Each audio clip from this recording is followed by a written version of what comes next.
Hi everyone and welcome back to my channel. I'm so excited for the topic of today's video, which is all about why I choose to dress modestly and what my modesty journey was like.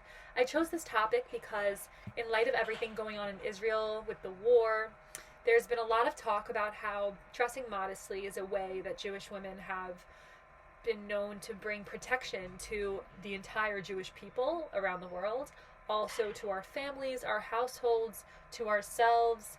Dressing in modest clothing represents sort of a physical but also spiritual barrier between negative physical external forces, but also spiritual things unseen, harmful influences from the outside, and it's sort of a shield and a way of protecting us. And I've seen a lot of um, ideas going around that now is a good time to take on another level of modesty. If you're someone who maybe wears skirts above the knee, to wear a skirt to the knee, or if you wear um, like just any way that you could simply up your modesty game. I've been hearing, I'm not saying that this is something that you need to do by any means. Everyone should only dress how they're comfortable. Just take these or leave these ideas that I'm sharing today, but don't think that this is like one shoe size fits all blanket statement advice. This is just my personal experiences and what I've been hearing going around in the Jewish community a bit about how this is a nice optimal time to take on another stringency or new level of modesty. Maybe that means wearing tights if you're someone who doesn't wear tights. For me, I don't wear tights every day, so I was thinking, should I buy more tights or whatever it may be. It could be something only you notice, right? It could be something that no one else even has to know. Maybe wearing socks when you don't wear socks. No one can tell, but you can tell. You know what I mean? So these are just nice ideas that I've been really inspired by, and I wanted to share a bit about my journey, how I started dressing so different than how I used to dress.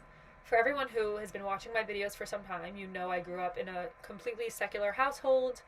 My mom did not dress modestly. I grew up wearing next to nothing, whatever I wanted from Shein, literally any crop top, any Forever 21 tight denim shorts, like whatever it was, that's what I would wear, whatever I thought was trendy. And since then, I now wear skirts to the knee and shirts to the collarbone and to the elbow in terms of sleeves. I still have a long, long way to grow, and I'm in no means like done with this journey or like think that I'm on a higher level or something. No, not at all. I think that this is one of the hardest mitzvot to take on in Judaism because women, girls are so wrapped up in our spirit, in our physical appearance. Girls are, I mean, in general, beauty is something holy. Beauty is something very sacred and important in Judaism. Judaism doesn't say, you're a woman, you need to hide your beauty, or don't focus on the exterior. No, not at all. Just the opposite. We say beauty is so holy, beauty is so sacred, we need to treasure it and channel it. And there's many different examples of that. The Torah, for one, is always covered in something expensive, luxurious, a beautiful covering. It's hidden behind many different coverings, all of which are super beautiful. On Shabbat, we have meals, and the Shabbat table at those meals is always decked out in the most beautiful table covering with the most beautiful utensils, and women, men who show up to synagogue looking their best. There's even a concept that to be a Torah scholar and wear clothing that's ripped or stained is actually sinful because it's disrespectful to the Torah, because a Torah scholar is compared to a walking Sefer Torah, a walking Torah scroll, and you're representing the Torah, you're representing God, that person, so it's important that they dress in an honorable way. And just like everything in Judaism, it's about elevating the physical, the mundane, to the spiritual. So we see beauty as something hugely important, but to be channeled, to be treasured, to be made sacred, and not to be exploited, not to be used frivolously without care. So that's what I wanted to start out with. But for me, modesty began when I went to school in Israel for the summer. I got off the plane dressed in what I thought was relatively modest clothes, like summer dresses, like with just literally, I don't even know. It's so funny to look back at how I thought this was like my most modest dress that I would wear on Yom Kippur, and now I would like literally never wear it at all. And Yom Kippur is supposedly like the holiest day of the year, right? So it's very funny to see how far I've come in this journey, but it happened gradually. First, I started wearing wearing skirts instead of pants. Then it began to be longer skirts, longer dresses, but I could wear any shirt that I wanted. I didn't pressure myself to wear shirts that were like long sleeve. If I wanted to wear a skirt and a short sleeve shirt, fine. If I wanted to wear a skirt and a shirt that had a V-neck, totally fine. And eventually I just didn't want to anymore. I just found that what does it do for me? It doesn't do anything for me. I would rather live according to these laws that I believe in than according to just societal norms or emotions, because it's just unimportant at the end of the day to follow the trends. Trends come and go, they change throughout history. Women actually didn't dress as provocatively. Well, they always dress provocatively to a certain extent. We have women in the Victorian era who had super revealed cleavages, or we've had like where the ankle showing was promiscuous, or where and now we have like crop tops. It's no problem to have your belly show, and maybe shorter to have like certain other body parts sticking out. It's really an evolution, but the Torah never changes. And the laws that we have, these are ancient laws, in my opinion. They're timeless. So that's something that I can lean on and lean into, and it just has brought me so much freedom and so much liberation. And it's a beautiful thing, because I know that when I'm speaking to someone, they're not focused on my body, right? They're not looking at me as a sex object. I'm not communicating a message of sexual availability. I'm focused on being first and foremost a neshama, a soul, rather than physicality, which is so important because we want to be taken seriously. We don't want to give in to our culture, which shows women everywhere dressed however provocatively they want on billboards and movies. It's not revolutionary for a woman to be dressed in a revealing way. Like, we have TikTok, we see Instagram models all day long dressed practically naked.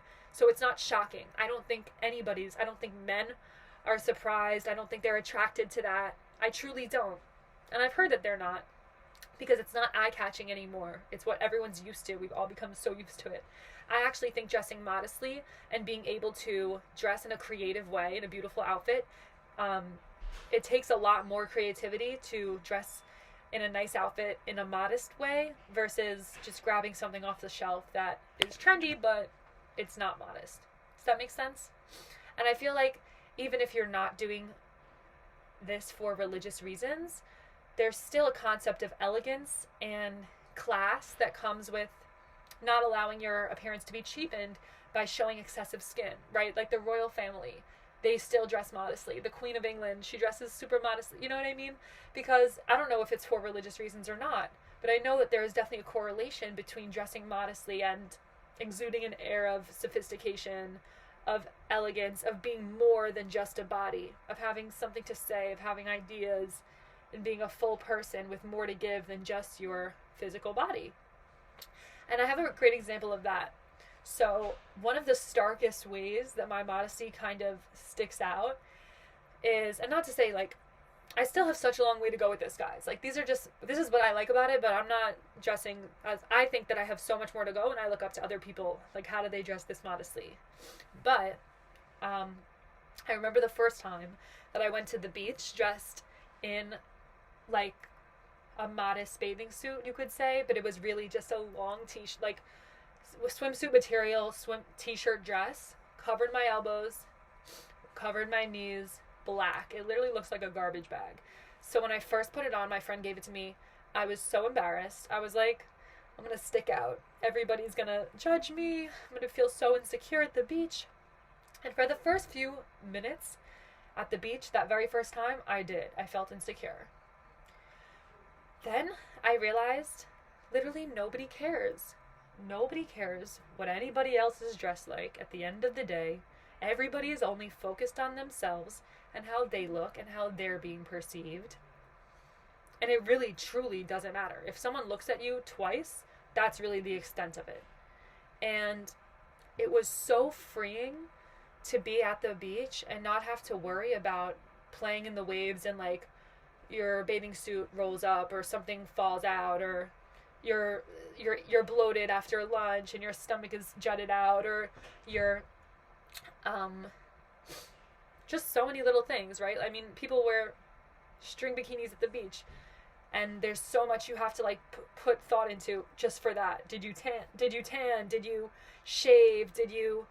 Are you looking fit? Like, I mean, this is even subconsciously, even if you're not thinking of it consciously, subconsciously you're aware of this, I think, because we're dressed in next to nothing, right, in public. So when I was covered up at the beach, I was just able to enjoy and relax so much more deeply than I was before. I might not have consciously been so insecure at the beach, oh no, but I think subconsciously you're well aware that everything's out in the open, that, you know, it's just, everything's just on for show. When you're covered up at the beach, you're able to just relax and have fun, play in the waves, lay down, and no one's looking at your body. You're separating yourself into another category of women, of people who are not, you're just there as a person to enjoy rather than to get any sort of attention, and to distract anyone in any way.